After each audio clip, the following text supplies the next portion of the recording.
Je vais m'intéresser aujourd'hui à la résolution d'équations avec des valeurs absolues. Alors, on ne peut pas résoudre ça comme ça, sans faire des opérations. Il n'y a pas de procédé de simplification direct. Donc, ce qu'il va falloir faire pour résoudre cette équation, c'est enlever les valeurs absolues. On se rappelle, petit rappel de cours, que pour enlever les valeurs absolues, on va distinguer deux cas. Soit le A sera positif, et dans ce cas, la valeur absolue de A, c'est A. Parce qu'on n'oublie pas que la valeur absolue d'un nombre, c'est le nombre positif qui lui est associé.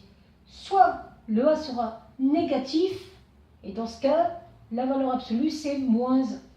Le cas où c'est 0 marche dans l'un ou l'autre, puisque 0 et moins 0 fait le même nombre. Donc c'est ce qu'on va essayer de faire ici. On va faire un tableau où je vais d'abord trouver le signe de chaque expression. Donc, on va devoir trouver le signe de 1 moins x, puis trouver l'expression de la valeur absolue de 1 moins x. On peut faire pareil après avec le signe de 2x moins 1, puis trouver la valeur absolue de 2x moins 1. Donc, ce qu'on va faire, 1 moins x, ça s'annule pour x égale 1. Je vois que c'est une fonction affine avec un coefficient directeur négatif, moins x. C'est donc une fonction affine décroissante. Elle va donc passer du plus au moins. On rappelle que quand l'expression est positive, la valeur absolue est égale au nombre. Quand l'expression est négative, la valeur absolue est égale à l'opposé.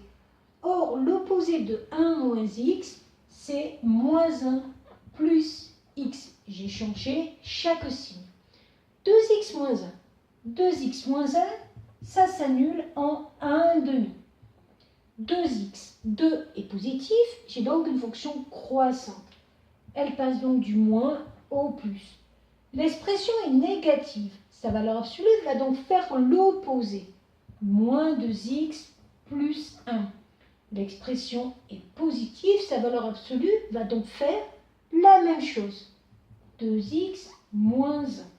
Et vous voyez que là, si je laisse mes deux tableaux séparés, je vais avoir un petit souci pour ajouter tout ça. Donc ce qui peut être intéressant, c'est de faire un grand tableau où je vais avoir toutes les valeurs associées. C'est-à-dire x moins l'infini. Je fais attention au sens croissant sur mon axe des réels. Je vais mettre les valeurs associées aux valeurs absolues. Donc, par exemple, on va déjà prendre la valeur absolue de 1 moins x.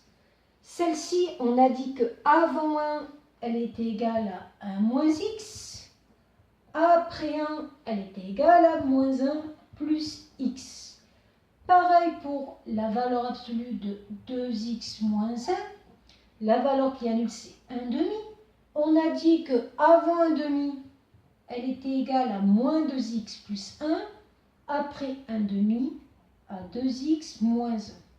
Et moi, ce qui m'intéresse, c'est cette somme. Donc, je vais pouvoir faire la somme de ces deux valeurs absolues. Et là, la somme, elle est assez facile à faire puisque j'ai juste à faire cette expression plus cette expression. Donc, 1 plus 1, ça va me donner 2. Moins x moins 2x moins 3x. Ici, 1 moins 1, 0. 2x moins x, x. Ici, moins 1 moins 2, x plus 2x, 3x. Et là, ce n'est pas terminé, parce que maintenant, il va falloir se placer sur chaque intervalle et résoudre cette équation-là. Concrètement, ça veut dire quoi? Je peux déjà me placer sur l'intervalle moins l'infini, 1 demi. Qu'est-ce qui va se passer sur l'intervalle moins l'infini, 1 demi? Je vais résoudre l'équation, en fin de compte, 2 moins 3x égale 3. Et vous voyez que là, vous tombez sur un résultat de collège. Vous isolez les x et vous trouvez le x. Donc ici, je vais faire passer le moins 3x de ce côté-là, le 3 de ce côté-là. J'arrive à 2 moins 3 égale 3x, moins 1 égale 3x, et après, je divise tout par 3. Et voilà ce que j'obtiens. X égale moins 1 tiers. Il faut juste vérifier quelque chose, puisque là on n'a pris qu'une partie de l'intervalle alors que la fonction elle est définie sur R, c'est que ce que vous trouvez comme solution est bien dans l'intervalle de départ. Donc on se rend compte ici que moins 1 tiers est bien dans l'intervalle de départ, c'est-à-dire moins l'infini, 1 demi. Donc vous aurez une première solution ici à moins 1 tiers. Bon là je n'ai plus de place, mais il faudrait faire pareil maintenant en vous plaçant sur l'intervalle 1 demi, 1 et en vous plaçant sur l'intervalle 1 plus l'infini. Vous allez voir que il se peut qu'il y ait une solution qui ne marche pas puisque vous ne serez pas dans l'intervalle. Donc il ne faudra pas la compter. Voilà.